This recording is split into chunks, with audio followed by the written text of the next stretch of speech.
Radhe Radhe friends, आप सभी को परिवर्तनी एकादशी की हार्दिक बधाई। परिवर्तनी एकादशी का व्रत भाद्रपद माह के शुक्ल पक्ष की एकादशी को मनाया जाता है, जो इस वर्ष 3 सितंबर को है और 4 सितंबर को पारण है। पारण का शुभ समय क्या है ये भी मैं आपको वीडियो में आगे बताऊंगी फ्रेंड्स। तो सबसे पहले हम पूजा करने के लिए चौकी लगा लेंगे। चौकी पर पीले रंग का आसन बिछाएंगे। यदि घर के मंदिर में जगह हो तो आप वहीं पे चौकी लगा सकते हैं। भगवान का आसन वहीं पे लगा के आप पूजा कीजिए। तो सबसे पहले हम चौकी लगा लेंगे, उस पर पीले रंग का आसन बिछाकर तिल का आसन देते हुए भगवान श्री गणेश जी को विराजमान करेंगे। उसके बाद श्री हरि नारायण को विराजमान करेंगे। यदि आप लड्डू गोपाल की सेवा करते हैं तो लड्डू गोपाल को विराजमान कीजिए। तो सबसे पहले हमने गणेश जी को यहाँ पे विराजमान किया है। फिर हम लड्डू गोपाल की सेवा करते हैं तो हम लड्डू गोपाल को स्नान कराकर उनका सुंदर सा श्रृंगार कर कर उनकी पूजा करेंगे। यदि आपके पास लड्डू गोपाल नहीं है तो आप जो स्वरूप पूजा करते हैं श्री हरि नारायण का वही ले सकते हैं। विष्णु भगवान की फ़ोटो हो, विष्णु भगवान की बाल स्वरूप की फ़ोटो हो, या फिर जो भी स्वरूप हो आपके पास नारायण का, आप वही ले लीजिए पूजा करने के लिए। इस दिन भगवान श्री हरि नारायण ने राजा बलि का अहंकार हरा था और वामन अवतार लिया था, इसलिए इस दिन वामन एकादशी या और परिवर्तनी एकादशी के रूप में मनाया जाता है। तो यहाँ पर हम फ़ोटो भी ले लेंगे। आप लोगों की सुविधा के लिए हमने यहाँ पर फ़ोटो रख के भी पूजा कर ली है। वैसे तो हम लड्डू गोपाल की ही पूजा करते हैं, तो हम उनकी ही पूजा कर लेते हैं। यदि आपके पास भी लड्डू गोपाल है तो आप केवल उनकी ही पूजा कर लीजिए, फिर फ़ोटो रखने की आपको ज़रूरत नहीं है। यदि आपके पास लड्डू गोपाल की सेवा नहीं है तब आप फ़ोटो रखिए, या फिर उनका जो भी स्वरूप हो आप रख सकते हैं।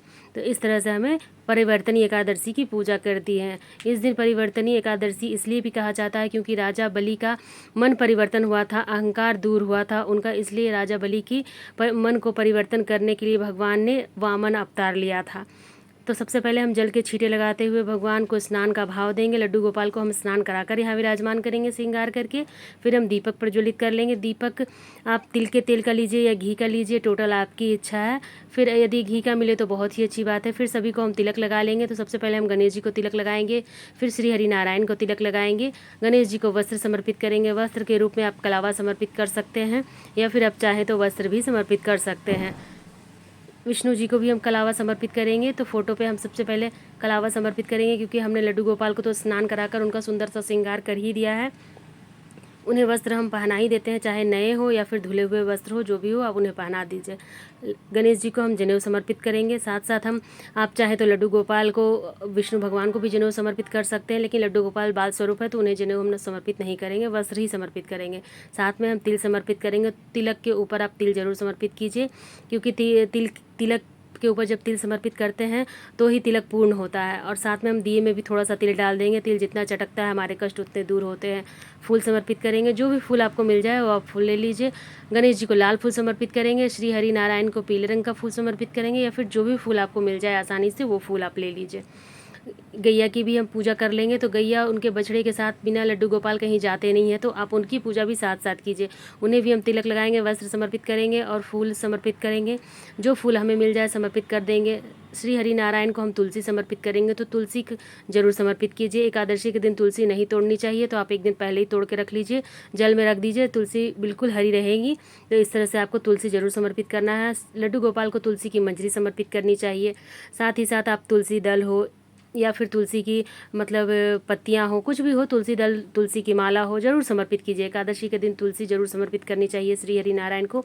तो प्रतिदिन ही समर्पित की जाती है, लेकिन एकादशी पर विशेष होती है। फिर हम गणेश जी को भोग लगाएंगे, तो उन्हें बिना तुलसी के पत्ते का भोग लगाइए, और श्री हरि नारायण को हम तुलसी के पत्ते के साथ भोग लगाएंगे। तो आज के दिन खीरे का भोग लगाना चाहिए, तो खीरे का भोग आप ज़रूर लगाइए। साथ में हम ड्राई फ्रूट्स का भोग लगाएंगे, और जो भी भोग आप लगाइए उसमें तुलसी पत्ता जरूर डालिए। तुलसी दल के बिना श्री हरि नारायण कोई भी भोग स्वीकार नहीं करते हैं। इसके साथ हम एक लोटा जल रखेंगे। तो भोग समर्पित करने के बाद हमें जल जरूर रखना है, तो आप एक लोटा जल रखिए। और जो भी भोग समर्पित कीजिए फ्रेंड्स, दूध से बनी हुई होनी चाहिए। अन्न का भोग आज के दिन नहीं लगाया जाता है। एकादशी के दिन केवल और केवल फलों का ही भोग लगाया जाता है। साथ में हम दक्षिणा समर्पित करेंगे, तो यथासंभव आप दक्षिणा जरूर समर्पित कीजिए। तुलसी के पत्ते जरूर रखिए भोग के ऊपर। जो भी भोग आप समर्पित करते हैं सभी पे आपको तुलसी पत्ता रखना है। तुलसी पत्ता के बिना श्री हरि नारायण आपका कोई भी भोग स्वीकार नहीं करेंगे। फिर हम हाथ में तिल लेंगे और कथा सुनेंगे। तो एकादशी की कथा आपको डिटेल में आपको चैनल पर मिल जाएगी। इसमें मैं कथा नहीं सुनाऊंगी, वीडियो बहुत लंबा हो जाता है। कथा का डिटेल वीडियो आपको चैनल पर मिल जाएगा। फिर कथा सुनने के बाद हमने हाथ में जो तिल लिया है उसे हम श्री हरि नारायण के चरणों में समर्पित कर देंगे और थोड़ा तिल हम जल के लोटे में डाल देंगे। तो इस तरह से हमारी एकादशी की पूजा पूरी होगी। फिर हम दीपक जलाकर आरती करेंगे। आप चाहे तो अलग से दीपक जला सकते हैं या फिर इसी दीपक से हम आरती कर लेंगे। सबसे पहले हम गणेश जी की आरती करेंगे, फिर हम श्री हरि नारायण की आरती करेंगे। यदि आपको आरती नहीं आती तो आप इसी तरह से श्री भगवते वासुदेवाय का नाम जाप करते हुए आप आरती को क्लॉकवाइज घुमा लीजिए, आपकी आरती पूर्ण हो जाएगी। और हम हाथ में थोड़ा सा जल लेंगे, चौकी के ऊपर से 2 बार वार लेंगे। इस तरह से हमारी परिवर्तनीय एकादशी की व्रत पूजा संपूर्ण होगी। फिर हम हाथ जोड़कर प्रार्थना करेंगे, पूजा में रही कमियों के लिए क्षमा याचना करेंगे और भोग प्रसाद ग्रहण करने के लिए श्री हरि नारायण से प्रार्थना करेंगे। तो हमारी एकादशी की पूजा पूर्ण हो जाएगी फ्रेंड्स। पूजा जब पूरी हो जाएगी उसके बाद जो जल का लोटा है उसे हम सूर्य देवता को अर्घ दे देंगे और जो दीपक है वो यहीं जलने देंगे। जब दीपक पूरी तरह से ठंडा हो जाएगा उसके बाद सभी भोग प्रसाद को हम उठा लेंगे। चौकी को हम ऐसे ही रहने देंगे। शाम को फिर से हमें दिया बाती करनी है और अगले दिन हम चौकी उठा लेंगे, चौकी का विसर्जन करेंगे। मतलब सभी चीज़ों को आप अपनी जगह पर रख दें, मंदिर में रख दें या घर के मंदिर में या फिर जहाँ भी आप रखते हैं सुरक्षित तरीके से रख सकते हैं। तो इस तरह से हमारी पूजा पूरी हो जाएगी। जो भी पूजा का सामान है, जो भी सभी चीज़ें हैं वो सभी चीज़ें व्यवस्थित रूप से आप रख दें। दक्षिणा आप अगले दिन पारण के समय दे दें, पंडित को दान कर दें।